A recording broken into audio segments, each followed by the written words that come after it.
He inherited a ruined telegraph office. A pregnant woman was chained to the sending key. The key was still clicking when I walked in. That was the first thing. Not the smell, though, Lord, that came right after, rot and lamp oil and something older underneath, but the clicking, thin and steady, like a finger tapping on a coffin lid. I stood in the doorway with my saddlebags over one shoulder and the deed in my coat pocket, and I listened to it for a long moment before I understood what I was hearing. She was sending. The woman was behind the partition, tucked into the back corner where the equipment sat. I could see her through the gap. The partition was half collapsed. One side buckled like something had walked through it in a hurry, and she had both hands on the key, working it methodical, slow, like a woman doing the only thing she had left to do. Her wrists were chained. Both of them. The chain ran through a bracket bolted to the desk, and the bracket was bolted to the wall with hardware I would have respected under other circumstances. I did not say anything right away. She heard me come in, didn't stop sending, didn't look up. Her jaw was set in a way I recognized, not from any one woman I'd known, but from a particular posture that belongs to people who have run out of options and decided that means they get to be calm now. She was very far along. I could see that even with her sitting, even in the low light coming through the boards nailed across the window. I set my saddlebags on the floor slowly, crouched down where she could see my hands. "Who are you sending to?" I said. She looked at me then. Her eyes were a dark gray, almost no color at all, and she did not soften when she looked at me. She just assessed, the way a person does when they have learned that softening costs. "No one," she said. "The line's been dead for 6 weeks. I just like to keep the habit." I thought about that. Then I said, "How long have you been chained to it?" "Since before the line died." I stood up, walked to the bracket. It was bolted through 2-inch oak with lag screws the size of my thumb, and whoever had done it sober and thorough. I looked at the chain. It was freighting chain, not something you'd pick off a peg at the general store. Someone had gone to some trouble. "I'm going to need a cold chisel," I said. She stared at me. "You just got here." "Yes, ma'am." "You don't know what you're walking into." "I own the building," I said. "I expect I'm already in it." "My name is Caleb Rourke. I had been, at various points in my life, a railroad surveyor, a deputy in a Kansas cattle town that no longer exists under that name, and briefly a man who tried to run a freighting company until the horses got the heaves and the partner got religion and left. I was 51 years old. I had no family left within 3 states, and I had inherited the telegraph office in Alderman's Crossing, Kansas, from a man named Ira Schofield, who was my mother's cousin twice removed, and who I had met exactly once, at her funeral, 17 years prior. The letter from the attorney said the property was in some disarray. I had thought that meant a leaking roof and rats. I went to find a chisel. The hardware store was 3 buildings down, on a street that had about 8 of the 12 kinds of wrong that a frontier town can get. The man behind the counter watched me purchase the chisel and a small punch bar without saying a word, and when I set my coins on the counter he swept them off without meeting my eyes. Not rude, careful. The way a man is when he knows something is happening that he wants no part of having seen. I walked back to the telegraph office. Her name was Nora Ellenden. She told me that while I worked on the bracket. It took 40 minutes because whoever had put it in had countersunk the heads, and I had to seat the chisel right or I'd shear the bolt instead of driving it. She talked to keep herself focused, I think, or to keep me focused, one of the two. Her husband had been the operator.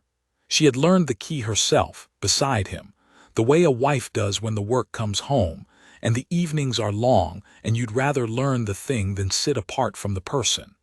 He had died of a fever the previous winter, the kind that moves fast in cold weather when there's nowhere warm and dry enough.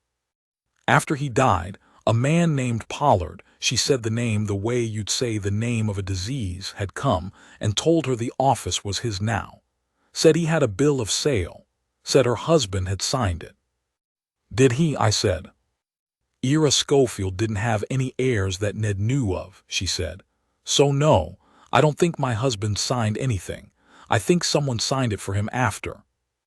I drove the first bolt free. It rang off the floorboard and she exhaled one sharp breath, then went still again. Pollard, she said, ran a relay operation. Not telegraph people. Men coming through who needed to not be seen.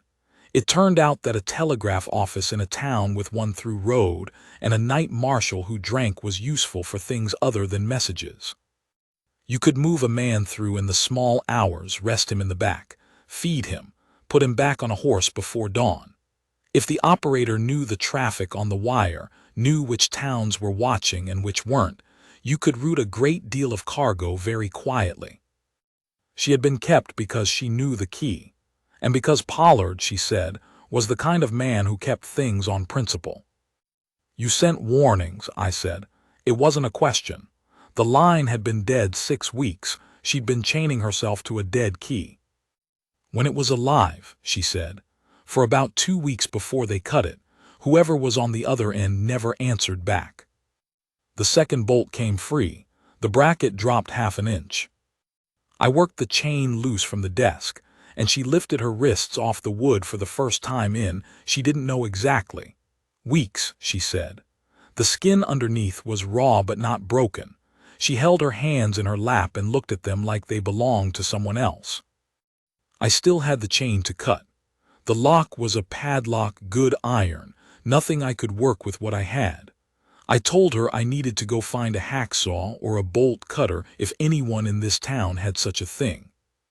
Pollard's men will have seen you come in, she said. I expect so. They'll want to know who you are. I expect they'll ask. She looked at me for a long moment. Then she said, there's a shotgun in the floor, under the third board from the left from the partition. Ned hid it there. Pollard's men never found it. I looked at the floor, counted boards. You've known it was there this whole time, I said. The chain didn't reach, she said simply. I found the shotgun. It was a double 10-gauge Ned Ellenden's, and he had wrapped it in oilcloth and kept it clean in the dark. 2 shells already seated. I broke it open, checked both, closed it back. I did not go looking for a hacksaw. I went looking for Pollard. His operation was in a building behind the freight yard, and I did not go in quiet. I walked in the front because the front was where men who want to conduct business walk, and I set the shotgun on the counter, and I told the man who came out of the back that I owned the telegraph office, that I had already freed the woman who had been chained inside it, that the chain was still on her wrists only because I lacked a proper cutter, and that I intended to have one within the hour. I said this without raising my voice. There were 2 other men in the room. I had counted them when I came in. The man who came out of the back was not Pollard. He was a man who worked for Pollard, and he had the eyes of a man who had been told many times that he was dangerous and had started to believe it. He told me I was making a mistake. I own the building, I said. The deed is recorded in Wichita. If you want to contest that, I'll wait while you wire the land office. He said the line was dead. That's your doing, I said. Fix it. It took a long time in that room, long enough that my arm started to ache from holding the 10-gauge level. Men like that, they need to talk to themselves past the moment when action might have worked, and if you can hold them past it, they lose the taste for it. I had learned that in Kansas. I had learned it the hard way. Pollard came out himself eventually. He was a smaller man than I had imagined, neat in his clothes, with a careful way of looking at things. He looked at me and then at the shotgun and then at me again, and he said quietly, "You're going to be a problem." "I already am one," I said. "I was a problem before I knew your name." He studied me for a moment. Then he said, "The woman is worth money." "She's not," I said. "She's a widow in a telegraph office that belongs to me, and she's going to have a child. And if you or anyone who works for you comes within 100 yards of that building again, I'm going to notify the federal marshal's office in Wichita, and I'm going to keep notifying them until someone comes. The line's dead. Then I'll ride. He believed me. I could see it happen, the small recalculation behind his eyes. Men like Pollard do not fight when the math turns against them. They move the operation. That is why they last, and also why they never really win anything. I walked back to the telegraph office with a bolt cutter I had taken from the wall of Pollard's building without asking. No one stopped me. The chain came off her wrists in the alley behind the building, in daylight, with two women from the Methodist church who had appeared. I did not ask how they knew to come. In small towns, information moves in ways I have never understood to take her somewhere she could rest. One of them had a cloth bag with food in it. The other had a spare coat. They wrapped her up and talked to her in low voices, and I stood a few feet away and watched it happen. Before they took her away, she turned and looked at me. "Why?" she said. I thought about it. "It's my building," I said. She didn't smile exactly. But something in her face changed, the held-in quality she'd had since the first moment I saw her, and she said, "Caleb Rourke, you're going to need an operator." "The line's dead," I said. "I can fix the line," she said. "I know where they cut it." She let the woman with the coat steer her down the alley, and I stood in the dust and the thin winter light and watched her go. She fixed the line. It took us 3 days, riding the route in a borrowed wagon because she knew where the cuts were and I could climb a pole. We worked in near silence mostly. She'd call out what she needed and I'd do it, and by the second day we'd settled into a rhythm that didn't require much talking. She knew what she was doing.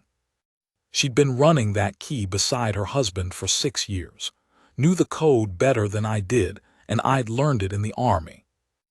Nora Ellenden was 34 years old, and she was competent in the particular way that women on the frontier are competent, which is to say completely, without ceremony, because there isn't any other option. She did not thank me excessively for what I'd done. She acknowledged it once on the second day, sitting in the wagon bed eating the lunch she'd put together, looking out at the winter grass. She said, "I didn't think anyone was coming," said it flat like a fact. "I didn't know I was coming for that," I said. "I thought I was coming to look at a building." "Well," she said, "you came." That was the end of that conversation. The child came in late February, in the room above the telegraph office that I had spent January making habitable. A woman from town came to help. I was downstairs at the key, because the line was live again and traffic had picked back up, and because it seemed like the right place to be. I kept the fire in the stove and I listened to the sounds upstairs, and I sent 3 messages that night and received 4, and pretended that I was not listening for anything in particular. When it was done, the woman from town came down and told me, "A girl, both of them fine." I went up. Nora was sitting in the bed I'd brought in from the furniture man down the street, and she had the child in her arms, and she looked at me when I came in the door with an expression I have never been able to describe exactly. Not soft, exactly. Not grateful, exactly. Something past both of those things, something that had weight to it. Like she was seeing me clearly, all of it, and had made a decision.